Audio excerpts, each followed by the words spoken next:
Olá, alunos! Aqui é a professora Fabiana. Eu irei fazer hoje um vídeo para vocês a respeito da abordagem da dor pélvica crônica em mulheres. É um pouco diferente para homens, então a nossa abordagem será exclusivamente feminina.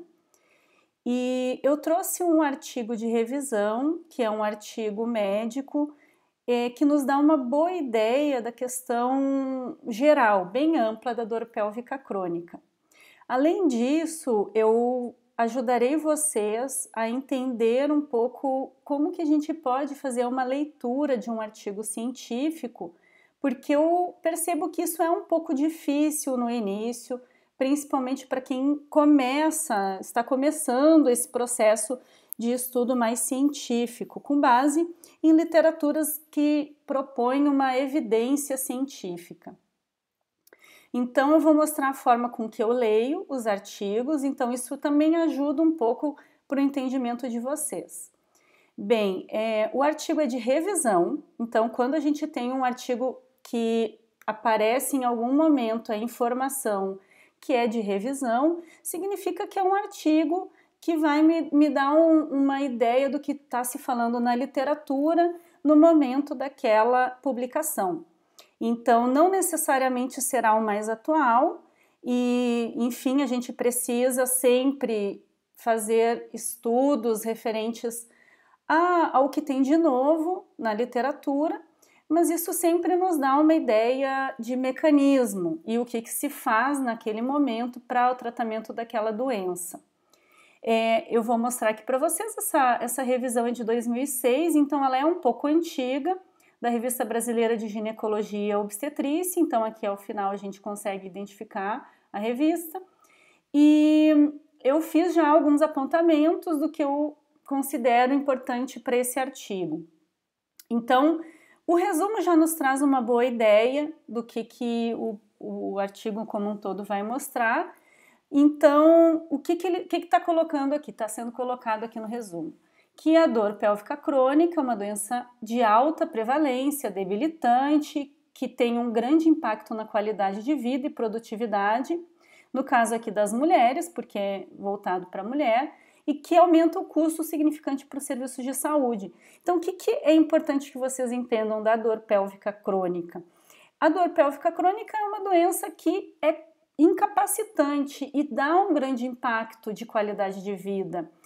Uma mulher que tem dor pélvica crônica, ela vai ter uma redução da sua produtividade, ela terá um prejuízo funcional e isso é muito complexo.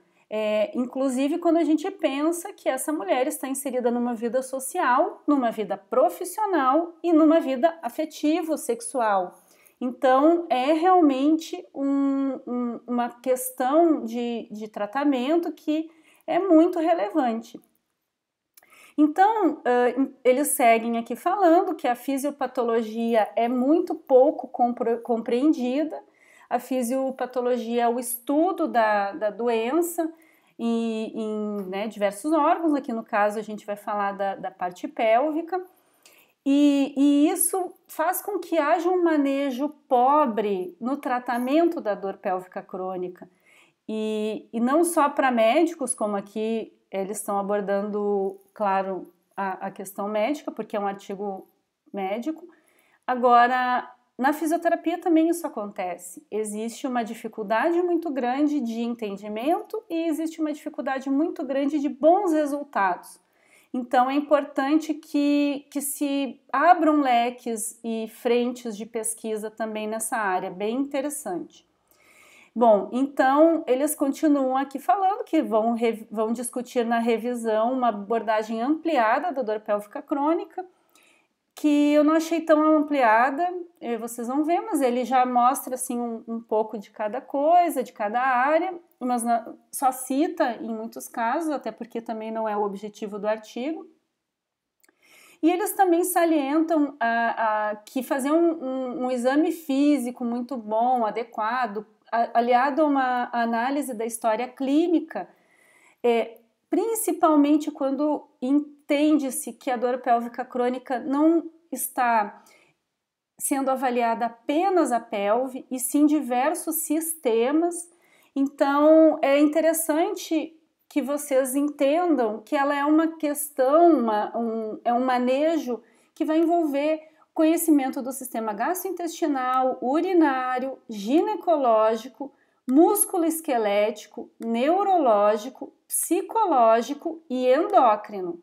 Então, aqui nós não estamos falando somente da pelve como um todo, e sim de tudo e todos os sistemas que podem provocar dor na região pélvica, de maneira crônica. E aí o que eles colocam, que é óbvio, que a abordagem multidisciplinar é recomendada.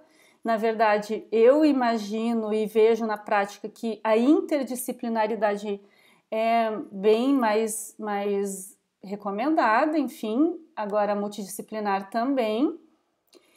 E isso envolve médicos de várias especialidades e o fisioterapeuta como um dos profissionais chave nesse tratamento. Então aqui eles fecham, né, com a questão cirúrgica, enfim, quando se indicam, quando é indicado, e somente indicado quando excluir síndrome do intestino irritável e dor de origem miofascial, porque esses dois processos não necessitam de cirurgia, então seria irrelevante. Bom, vamos lá, pessoal. Então eu fui aqui organizando e meio que ajudando vocês no que é importante desse artigo. Esse artigo está disponível no Sapiens também, então vocês vão poder lê-lo integralmente. Bom, aqui então, o que é dor pélvica crônica? É a dor pélvica não menstrual ou não cíclica, ou seja, ela não está restrita à questão menstrual e não é cíclica, ela é constante, com duração de pelo menos 6 meses, para classificar e caracterizar como dor crônica e não como dor aguda, e suficientemente intensa para interferir nas atividades habituais dessa mulher. Então, ela não é aquela dor leve, geralmente ela é uma dor de moderada a intensa. E que necessita de tratamento clínico ou cirúrgico. Aí na questão de tratamento clínico a gente também fala e amplia isso para as outras áreas, né? Inclusive a fisioterapia e principalmente, né, para o nosso caso. Etiologia não é clara, então as causas da doença, e a dor pélvica crônica hoje é considerada uma doença, ela não é clara, ok? E tem que então entender a interação de todos esses sistemas que já foram falados no resumo, que tem também uma interação entre si. Então a gente tem uma interação do sistema gastrointestinal com o urinário, com o ginecológico, com o músculo esquelético, enfim, assim por diante. E isso também é influenciado por fatores socioculturais. Então, gente, pensar em dor pélvica crônica é necessário que a gente entenda também qual é a cultura que essa mulher está inserida, porque algumas culturas poderão interferir, ok? Então, de diversas maneiras, desde o funcionamento emocional daquela pessoa, quanto às crenças que ela tem sobre aquela doença, pois a gente não pode dissociar a dor pélvica que está na região que se caracteriza pela região também ginecológica, a gente não pode dissociar esse entendimento de tabus existentes em relação principalmente à parte sexual. Então, tratar a dor pélvica crônica tem que entender também um pouco de como o ambiente social sociocultural que aquela mulher está inserida interfere no processo que ela está passando. Depois o artigo vem e fala da prevalência, que é 3,8% de mulheres entre 15 a 73 anos. E aí fala aqui que 60% das mulheres das mulheres que têm a doença, então 60% desses 3,8% nunca receberam um diagnóstico específico ou seja, não chegaram na causa da dor. Por exemplo, não sabem por que tem dor pélvica crônica, simplesmente sentem dor, mas elas não tiveram um diagnóstico específico. E 20% nunca realizaram qualquer investigação para elucidar a causa da dor. Ou seja, elas tratam a dor e nunca buscam, não, em função de principalmente um mau manejo da equipe médica, nunca investigaram a causa da dor, ok? Aqui tudo, gente, é texto importante, só que a gente tem que saber extrair o que nos traz uma informação relevante para o entendimento. Nós vamos ler tudo e marcar o que é o mais relevante que nós não podemos esquecer quando acabarmos de ler o artigo.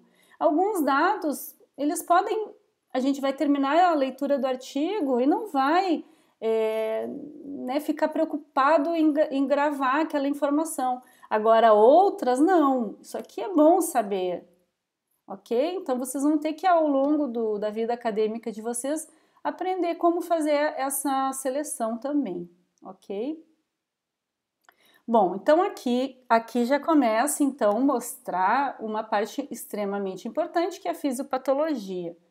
Então eles colocam então que vários mecanismos ajudam, corroboram para a manutenção e até o aumento, a evolução da dor pélvica crônica, e eles citam aqui 3 fatores principais e que eu acho que são bem relevantes.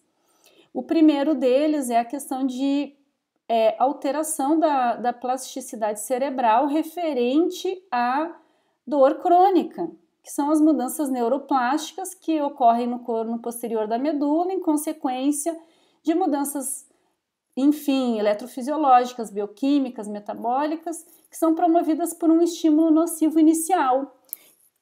Ou seja, isso aqui, ao meu ver, é o que a gente pode até definir como o start do processo. Então, sempre tem um estímulo nocivo inicial. E a partir desse estímulo nocivo, o que é nocivo? É de provocador, de provocar dano naquele tecido, naquela região. E esse estímulo nocivo inicial vai levar a uma inflamação neurológica que é bem explicada nessa parte aqui, pessoal. Deixa eu só olhar aqui. Aqui, acho que vocês têm que fazer uma leitura um pouquinho mais densa e fazendo até um resumo, um mapa mental dessa parte aqui, que é bem importante. Mas esse estímulo inicial, nocivo inicial, é o que a gente chama de estímulo nociceptivo, que está relacionado à dor aguda.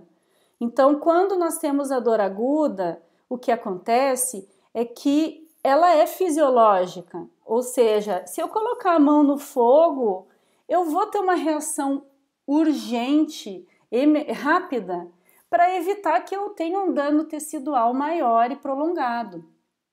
Né, um dano prolongado que vai me gerar aí uma série de problemas. Então é importante que vocês entendam que todo o processo crônico começa geralmente com uma lesão inicial e que por alguma razão essa lesão ela não se resolve. Então esse tempo de resolução em que a dor aguda seria fisiológica e necessária, ela não, por alguma razão, aquele organismo é mantido aquele estímulo nocivo e aquele sistema ele começa a ter outras alterações como uma forma de adaptação àquele processo agudo.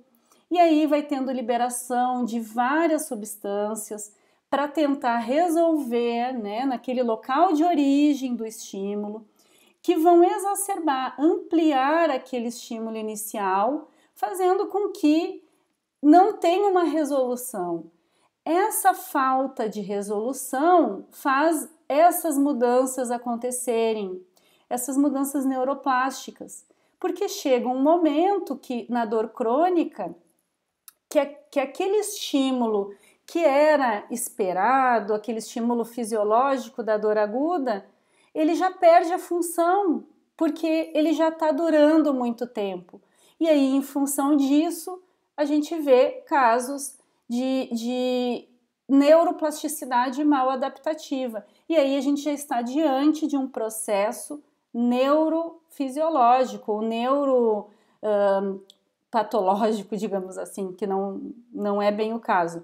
Mas a gente já tem uma sensibilização central no sistema nervoso central. E aí a gente já tem um processo de resolução daquele quadro muito mais difícil do que uma dor que está há menos tempo, né? Então, resumindo, o que eu quero falar para vocês é isso, em relação a essa parte.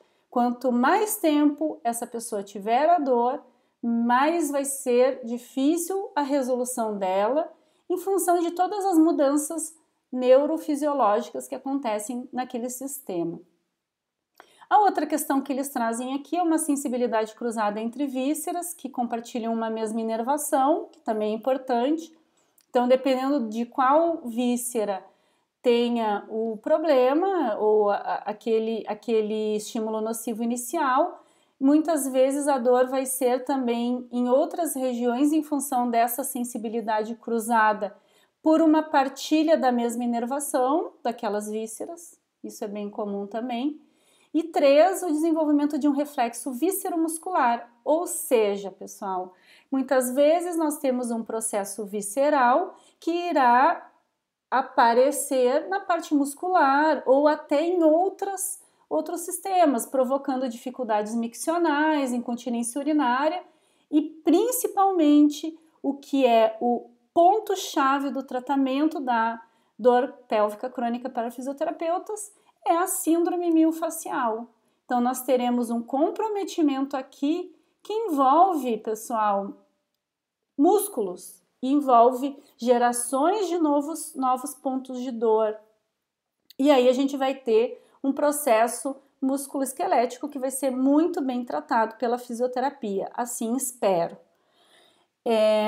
Consequentemente, temos uma sobreposição de sintomas, e aí aqui uma palavrinha que eu quero que vocês já gravem e anotem, que é a dispareunia, que é a dor durante o ato sexual, dismenorreia, que vocês já sabem, que é a cólica menstrual, queixas gastrointestinais, geniturinárias e musculoesqueléticas. Então, a gente tem uma sobreposição de sintomas com essa mulher tendo um foco inicial de problema que vai gerar diversos outros processos e que vão só piorar o processo final de dor dessa pessoa. Ok? Então aqui vocês vão fazer uma leitura melhor dessa parte. Então aqui eu coloquei também aqui tem uma outra abordagem, então eles falam aqui para o entendimento do ginecologista, mas também da fisioterapia, é muito importante que a gente saiba. Então, a gente tem a dor de origem somática, que tem relação à parte de pele, músculos, fáscias, ossos e articulações, que tem um processo de dor não tão forte, geralmente em pontadas, e ela localiza o ponto específico de dor. Já na dor de origem visceral, ela tem uma forma de detecção bem interessante, que é a forma de mal localização da dor. Então, a paciente, quando a gente pergunta onde dói, ela vai dizer que não sei bem, é aqui. Aí ela mostra aquela região toda. Então, a dor de origem visceral, ela não é tão pontual quanto a dor de origem somática. É uma dor que acontece em cólicas, geralmente, assim, ela dá como se fosse uma cólica. E também tem fenômenos autonômicos envolvidos. E isso faz com que outros sintomas sejam associados, como náuseas, vômitos, reações emocionais, a parte de sudorese, tudo que envolve a parte autonômica também pode estar presente. E essa aqui geralmente tem relação com procedimentos pós-cirúrgicos de loja abdominal, né? Região abdominal. Então, após parto ou após alguma cirurgia que envolva a abertura do trato, né? Da região abdominal. E a dor de origem psicológica que está eu falo, gente, praticamente 100% presente. Quando a gente fala em origem, a gente está dizendo que a causa é psicológica. Então, eu não vou dizer que é 100% e não é, mas eu vou dizer que sempre tem um componente psicológico no meio desse processo de dor pélvica crônica. É uma coisa a gente falar que a causa é exclusivamente psicológica. Outra coisa é a gente falar que existe um componente emocional, porque a dor crônica não tem como dissociar da parte psicológica. Uma pessoa que tem dor há mais de 6 meses na região pélvica vai ter algum comprometimento emocional. E por mais que a gente não trate isso na fisioterapia, é importante que vocês saibam abordar até para ter um papel com essa paciente de acolhimento, de entendimento do processo dela e de encaminhamento para um atendimento psicológico. Tá? Então aqui a gente fala alterações de personalidade, de conduta e depressão tenham um papel bem definido, né, na dor crônica, né, é menos frequente e é diagnóstico de exclusão em relação ao diagnóstico de causa, tá? Ok? Porém, é o que eu estava falando antes, a dor de origem psicológica, ela é menos comum em relação à parte de causas, mas ela está 100% presente nos pacientes que têm dor pélvica crônica. Isso é importante que você saiba. Quando tem uma questão, e agora até lembrei de falar, de origem psicológica, geralmente ela tem uma relação com abusos sexuais, ok? Mais para frente no artigo também eles vão abordar isso aqui, daí a gente já fala novamente disso. E geralmente o que tem mais relação é o processo de depressão. Mas lembrando, a origem não é tão frequente. Agora, a questão de comprometimento emocional, sim, ela está sempre associada. Vamos lá. Agora eu adorei esse quadro que faz um resumo aqui para vocês sobre quais os sistemas envolvidos. Então, gastrointestinal, urológico, genital, musculoesquelético e possibilidades diagnósticas. Então, o que do sistema gastrointestinal tem relação de diagnósticos clínicos? Então, o síndrome do intestino irritável, doença intestinal inflamatória, constipação, barará, barará. Tudo isso aqui são doenças que são geradas nesse sistema e que podem gerar dor pélvica crônica. A mesma coisa aqui, por diante. Aqui no sistema musculoesquelético, que a gente tem o que basicamente a gente vai tratar na fisioterapia.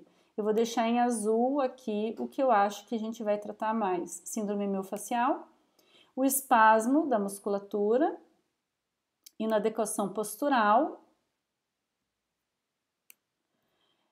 também fibromialgia e síndrome do intestino do piriforme e hernia de disco. Então, na verdade, todas, tá? Então, isso aqui tudo nós tratamos na fisioterapia.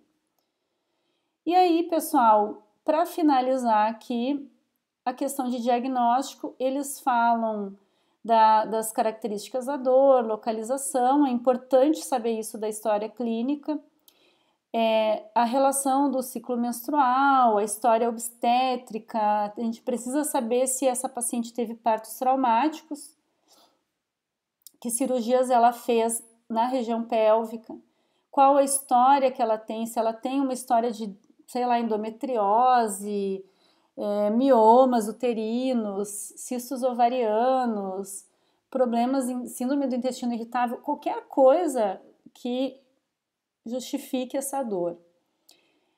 Ok? Saber o padrão menstrual dessa paciente, se ela tem dispareunia, ok? Aqui, então, eles fazem um resumo, né? Então, a dismenorreia severa pode estar relacionada à endometriose. Aqui, a dor, disúria, é dor durante a micção. Placiúria é aumento da frequência urinária. Noctúria é o fato de urinar à noite, não na cama, que seria enurese noturna, né? Fazer xixi na cama se chama enurese noturna. A noctúria é a pessoa levantar à noite para urinar. Então, não existe um consenso em relação ao número de vezes. Se fala que uma vez ainda não é considerado noctúria. Agora, tem pessoas que urinam 5 vezes à noite e, na verdade, a noite é para ser dormida inteira, né, com mínimo de interrupções, e o fato de ter que levantar para urinar já interrompe o ciclo do sono, então, mais de uma vez já considera-se prejudicial. E eu não estou falando daquela pessoa que acorda por alguma outra razão e ela tem vontade de ir ao banheiro, ok? Então ela pode, por exemplo, eu tô com insônia e aí já aproveito e vou no banheiro. Eu tô falando da noctúria, que a pessoa acorda para urinar, com a bexiga cheia. E aí a questão de cistite intersticial, que seria a dor no processo todo, a dor quando a bexiga começa a encher, né? Então, no processo de micção, quando a bexiga ela começa a encher, ela acaba provocando um processo de dor, que se chama, então, cistite intersticial. Distensão abdominal dolorosa, que melhora quando há uma movimentação intestinal, alternância de constipação e diarreia, enfim. E é isso aqui já são dados que eu começo a achar que não são tão importantes para nós. Para finalizar aqui, a mensuração clínica da dor, que são as escalas de dor, que nós chamamos de escalas unidimensionais, são escalas que avaliam uma dimensão da dor, que seria a escala analógica visual de dor, que é aquela linha analógica em que a gente coloca 0 e 10, uma linha ininterrupta de 10 centímetros, e aí o paciente vai marcar, faz aquela correlação da dor para, enfim, ali um processo de papel, né? Colocar ali nos 10 centímetros quanto que ele entende que tem a dor. Que é diferente da escala de categoria numérica, que a gente vai categorizar, por exemplo, 0 é nenhuma dor, 1 é branda, 2 é desconfortável, 3 aflitiva, 4 horrível e 5 martirizante. Tem uma outra escala que não está aqui, que eu até já falei na aula para vocês, que é a escala numérica da dor, que aí vai ser o 0 a 10 e o paciente vai dizer, eu tenho 5, tenho 4, tenho 2, tenho 7, e aí assim por diante. E a escala multidimensional de dor, que mede várias dimensões da dor, é o questionário de dor de McGill, que nos mostra muita coisa. Geralmente é usado para pesquisa, mas eu às vezes uso com paciente de dor pélvica crônica, às vezes, não só para pesquisa, porque eu consigo ter um agrupamento de avaliação de 4 classes, que é a parte sensorial, afetiva, avaliativa e miscelânea, que seria um conjunto de vários processos, e 16 subclasses. Então, eles te dão mais riquezas de detalhes a respeito da dor que a paciente apresenta, tá? Então, aqui não é tão importante. O exame físico, para nós, aqui eles estão falando do exame médico, que aí eles têm uma outra abordagem, mas é interessante também vocês darem uma lida nessa parte. Mas o que eu considero mais importante aqui é a avaliação unidigital dos músculos do assoalho pélvico, já que muitas pacientes têm espasmos, né, e dor no assoalho pélvico, e que seria um dedo unidigital, então é uma avaliação que é para procurar pontos dolorosos, tá? Então aqui a gente está bem especificado que é para verificar pontos dolorosos, e a avaliação bidigital, que aí a gente vai avaliar um pouquinho mais vai avaliar outras coisas, que é irregularidades naquele músculo, nódulos, pontos dolorosos mais profundos, ok? E também a gente vai avaliar a força muscular, que isso já entra na fisioterapia, ok? Então, não vem ao caso. Exames subsidiários, para nós também não é o mais importante, mas é interessante saber um pouco. E os tratamentos, pessoal, ok? Aqui eles falam dos medicamentos. Então, assim, basicamente é analgésico. O anti-inflamatório não hormonal ele tem que ser usado por pouco tempo, geralmente 5 dias. Então, o analgésico realmente é a primeira linha. Opiáceos, ou seja, opioides, só quando não tem resposta ao tratamento analgésico, ok? Anestésicos tópicos para os pontos gatilhos também são usados, mas eu prefiro a fisioterapia, obviamente, porque quanto mais a gente conseguir desativar ponto gatilho manualmente, ou até com alguma técnica de usando gelo, enfim, é melhor. Então eles colocam, né, aqui também fisioterapia, só que obviamente não é o foco desse artigo. Esse aqui é uma revisão da parte clínica e tem que falar um pouco de cada coisa. Poderia até ser um pouquinho mais falado sobre a fisioterapia, mas não foi.